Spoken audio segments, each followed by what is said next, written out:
إن الحمد لله نحمده ونستعينه ونستغفره ونعوذ بالله من شرور أنفسنا ومن سيئات أعمالنا من يهده الله فلا مضل له ومن يضلل فلا هادي له وأشهد أن لا إله إلا الله وحده لا شريك له وأشهد أن محمدا عبده ورسوله أما بعد فإن خير الحديث كتاب الله وخير الهدي هدي محمد صلى الله عليه وسلم وشر الأمور محدثاتها وكل محدثة بدعة وكل بدعة ضلالة وكل ضلالة في النار. يقول سبحانه وتعالى في محكم تنزيله: أعوذ بالله من الشيطان الرجيم. بسم الله الرحمن الرحيم.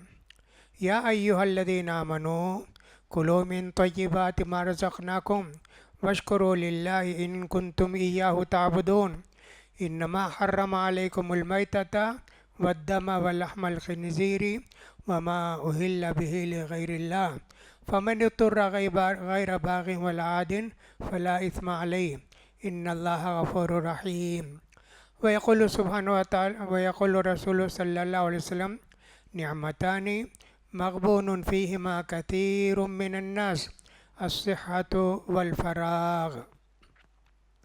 حاضرین جمعہ اور خواتین اسلام، خطبہ مسنونہ کے بعد میں نے ایک آیت تلاوت کی جس کے اندر اللہ تعالیٰ فرماتے ہیں: اے مسلمانوں، ہم نے جو تم کو دیا ہے پاک چیزیں کھاؤ اور اللہ کا شکر ادا کرو اگر واقعی تم اس کے بندے ہو۔ اللہ نے تم پر جو حرام کیا ہے وہ کیا ہے؟ خون ہے، شراب ہے، مردار ہے، یہ سب چیزیں اللہ نے حرام کی ہیں۔ مجبوری میں کوئی جان بچانے کے لیے کچھ کھا لیتا ہے، اللہ اس کو معاف کرے گا۔ ایک حدیث بھی پڑھ کر سنائی کہ نبی کریم صلی اللہ علیہ وسلم فرماتے ہیں: اللہ نے انسان کو دو نعمتیں دی ہیں لیکن لوگ ان کی قدر نہیں کرتے۔ ایک نعمت تو ہے صحت، تندرستی، اور ایک نعمت ہے کہ صاحب جو کام کاج سے فارغ ہو کے خالی وقت رہتا ہے نا، وہ وقت کی قدر نہیں کرتے لوگ۔ وقت کے متعلق میں نے اس سے پہلے خطبہ دیا ہے۔ آج کے خطبے میں ہم نے مناسب سمجھا صحت اور تندرستی کیا ہے اور اس کی کتنی اہمیت ہے اسلام کے اندر، ان پر کچھ باتیں بتائیں ہیں۔ صحت کا مطلب ہوتا ہے جسم کو صحیح سالم رکھنا۔ جسم اگر صحیح سالم ہے تو کہتے ہیں صحت۔ خط بھی پہلے لکھتے تھے تو کہتے تھے امید ہے کہ آپ صحت و عافیت سے ہوں گے، ایسا لکھتے تھے۔ تندرستی کا کیا مطلب ہے؟ تن کا مطلب ہے جسم۔ درستی سب جانتے ہیں، درست ہے، صحیح ہے، جسم کا صحیح سالم ہونا۔ اللہ نے بہت سارے حقوق ہمارے اوپر رکھے ہیں۔ ایک حقوق تو اللہ کے ہیں جن کو کہتے ہیں حقوق اللہ: نماز پڑھنا، روزہ رکھنا، شرک نہیں کرنا، اور اللہ نے جتنی باتیں اپنے لیے کی ہیں ان سب کی عبادت کرنا، اس کو کہتے ہیں عبادت کہتے ہیں اس کو۔ ایک حق تو یہ ہوا۔ دوسرا حق بندوں کا حق۔ بندوں میں ماں باپ ہیں جی، رشتہ دار ہیں، سارے مسلمان بھائی ہیں، رشتہ دار غیر مسلم بھی ہیں، گناہ کے کاموں میں ان کی بات نہیں ماننا لیکن ساری باتیں ان کی ماننا۔ بیٹا ہے، باپ کافر ہے، کھلانا پلانا، اس کو رہنا، آرام پہنچانا، اس کا کپڑا لے کر دینا، سب چیزیں کرے گا، لیکن باپ اگر کوئی غلط چیز مانگتا ہے، شراب لا کے دو، پوجا کرنے کے لیے موز لا کے دو، نہیں، اس میں اس کا ساتھ نہیں دیں گے۔ تو رشتہ داروں کے حقوق، ماں باپ کے، رشتہ داروں کے، مسلمان بھائی بہنوں کے، اور اسی طرح جانوروں کے حقوق۔ اس سلسلے میں بھی اللہ کے رسول نے بہت ساری باتیں بتائی ہیں۔ جانوروں کا بھی ہمارے اوپر حق ہے۔ ایک حدیث کے اندر نبی کریم صلی اللہ علیہ وسلم نے فرمایا: ایک عورت ایک بلی کی وجہ سے جہنم کو گئی۔